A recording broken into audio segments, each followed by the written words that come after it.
Merci, Mo. Alors, un dernier tour. Alors, je répète ma question, n'est-ce pas, pour commencer. Comment définissez-vous la corruption? Et j'ajouterai juste une note en bas de page. Ce genre de débat, de conférence n'a pas d'intérêt si on ne provoque pas un peu. Alors, je vais provoquer un peu, si vous le permettez. J'ai entendu ici quelqu'un dire le problème de la gouvernance, c'est que ce sont souvent les très riches qui disent aux très pauvres comment ils doivent se serrer la ceinture. Donc, si vous êtes un PDG qui, avec un salaire de dizaines de millions d'euros ou de dollars, avec un pont d'or à la fin, tout ça est parfaitement légal, parfaitement transparent dans les règles. C'est facile alors d'expliquer à quelqu'un qui gagne 10 000 francs, 10 000 euros, pardon, ou 10 000... Non, mais attendez, en Afrique, c'est beaucoup, ça. C'est énorme, 10 000 dollars. Non, mais même au-delà de l'Afrique, cela nous ramène à la définition de la corruption. C'est facile pour les riches. Parce que je l'ai souvent constaté dans ma vie, ce sont souvent les riches qui disent aux pauvres comment ils devraient se comporter. Voilà pourquoi j'aimerais vraiment avoir votre point de vue. Donc, je vais prendre encore deux questions. L'une de l'ambassadeur Park de la Corée. Bon, allez, trois. Philippe Bordefrache de l'IFRI et vous-même, monsieur, vous aurez le dernier commentaire. Monsieur Kerdoudi, et ce sera tout. Ah bien, il y aura les réponses encore, bien sûr. Merci. Tout d'abord, permettez-moi, Monsieur Ibrahim, de vous saluer, de vous rendre hommage pour tous les efforts que vous avez faits pour transformer l'Afrique de fond en comble et pour améliorer la gouvernance sur ce continent. Je pense comme vous. De ce point de vue-là. Il faut transformer la gouvernance par la méthode ascendante. Mais il y a aussi la méthode descendante. Nous avions un dictateur dans les années 60 et 70, mais un dictateur qui était beaucoup moins corrompu que bien des dirigeants des pays industrialisés. Et un dictateur qui avait une vision. Un dictateur éclairé, donc. Mais à la dernière minute, au dernier moment, il a décidé qu'il ne voulait pas partir. Et donc, il a été assassiné par la population, malheureusement. Donc, le plus important, c'est de commencer le changement par la base, effectivement, par le bas. Et je crois que ce qui a vraiment permis le développement de la Corée, ce sont les ressources humaines, en commençant par l'éducation. Alors, vous avez insisté sur les changements du haut vers le bas, mais je crois qu'il faut aussi, en parallèle, travailler, faire un effort pour assurer une meilleure éducation, préparer les populations au développement. Donc, est-ce que vous avez des projets qui permettraient de faire démarrer les changements de la base? Philippe, quickly. Monsieur Ibrahim, vous avez mentionné Monsieur Mandela et Monsieur Kofi Annan. Des hommes remarquables, certainement, mais pas vraiment d'excellents gestionnaires, n'est-ce pas? Surtout Monsieur Kofi Annan, qui a été un échec total sur le plan de la gestion des Nations Unies. Monsieur Kerdoudi.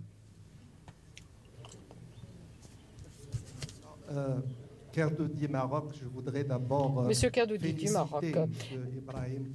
I would like first of all to congratulate. Vous n'avez pas la traduction. So I can speak English. Excuse me. No, English. Non, alors je vais parler anglais. J'aimerais tout d'abord vous dire combien je me félicite des efforts que vous faites, car la corruption en Afrique est une véritable maladie.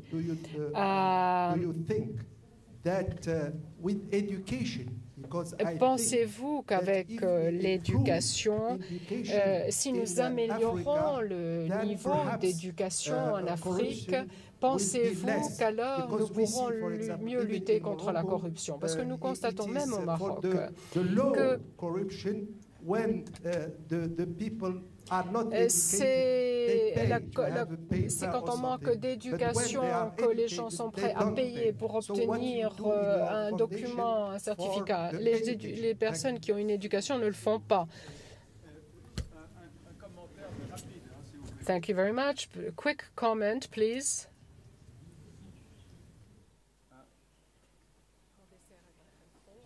I didn't introduce myself. I'm Salem Aboudrar. Yes, je me présente, je suis Salem Aboudrar.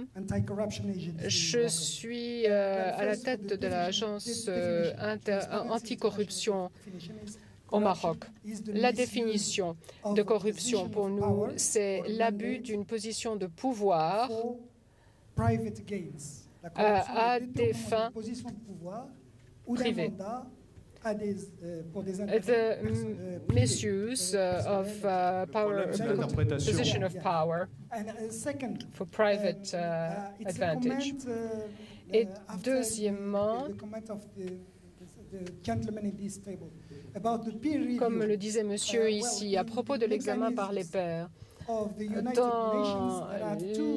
Nations Unies, il y a deux mécanismes pour l'application.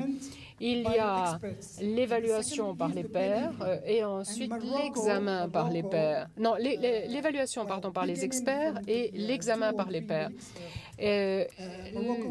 Dans 2 ou 3 semaines maintenant, le Maroc va faire l'objet d'une évaluation d'experts venus d'Afrique du Sud et de Slovaquie. Alors, vous savez que l'Afrique du Sud, enfin, les relations ne sont pas idéales. Donc, le Maroc arrive toujours en très mauvaise position sur tous les indices. Mais le Maroc est tout à fait ouvert au progrès et tout à fait prêt à être évalué par des pairs ou par des experts.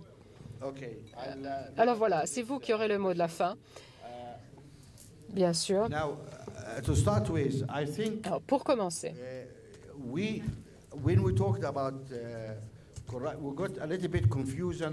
alors, je crois qu'il y a une confusion peut-être entre corruption et gouvernance. Corruption ne vaut pas gouvernance. C'est un élément, un critère sur 88. L'éducation en est la santé, la gestion de l'économie, la conjoncture, la situation des droits de l'homme, l'égalité des hommes et des femmes, la durée de la scolarité, le nombre de cas de viol. Enfin, tout ça, ce sont des questions importantes dans le contexte de la gouvernance. Quand on parle de gouvernance, les gens ont tendance à ne penser qu'à la corruption. Nous avons parlé principalement de corruption ici. Or, c'est un paramètre sur 88. Alors, maintenant, pour ce qui est des dictateurs éclairés. Un dictateur, un excellent homme qui est dévoué à son peuple, etc., etc. Très bien. Alors, vous aurez un score magnifique en santé, en éducation. Regardez, Cuba a un des meilleurs systèmes de soins de santé au monde, n'est-ce pas? Alors, si nous faisons l'évaluation de Cuba, nous disons, bon, le meilleur système de santé d'Amérique latine. Mais après, si vous êtes sur le score droits de l'homme, démocratie, le score est très mauvais.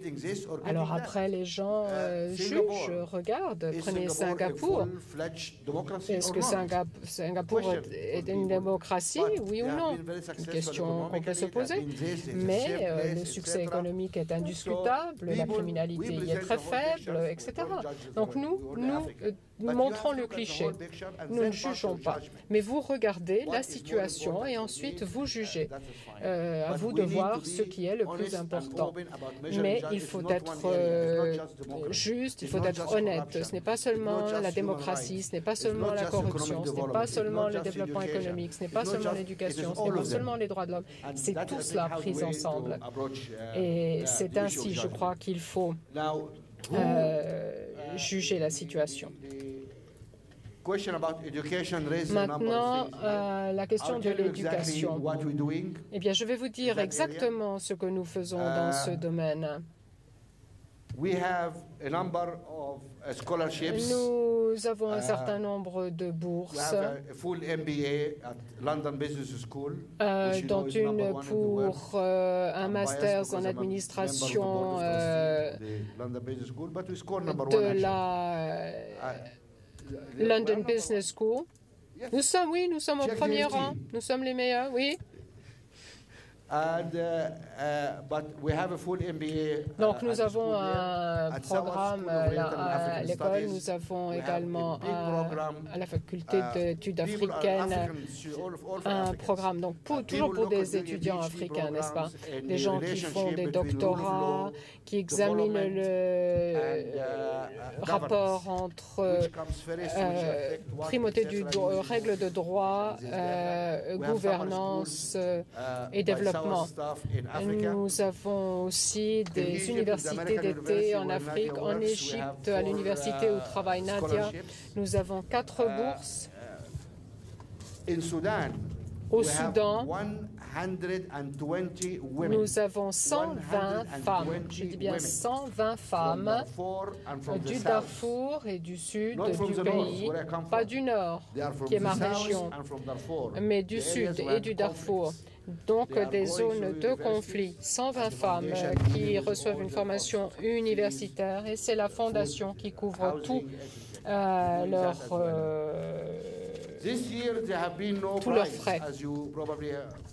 Cette année, comme vous le savez, sans doute, il n'y a pas eu le prix n'a pas été attribué. Nous avons donc négocié, nous avons mis en place une sorte de programme de mentorat. Je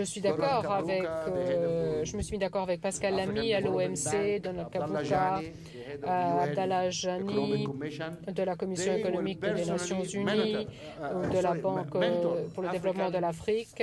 Ils vont être les mentors d'Africains prometteurs de 35-40 ans qui ont vraiment l'étoffe d'un dirigeant. Nous devons travailler pendant un an avec ces dirigeants. Ils vont être à leur côté 24 heures par jour, être à toutes les réunions, voir tout ce qui se passe, participer à tout. Donc, nous finançons sur les 10 prochaines années 40 bourses avec l'argent du prix qui n'a pas été attribué cette année. Et le prix va continuer et ce programme va continuer. Donc oui, nous travaillons aussi à l'éducation, mais il faut bien comprendre que je ne suis pas le gouvernement des États-Unis. Nous faisons absolument de notre mieux avec les ressources dont nous disposons. Et si vous faites chacun votre modeste part, je suis sûr que nous avancerons. Merci.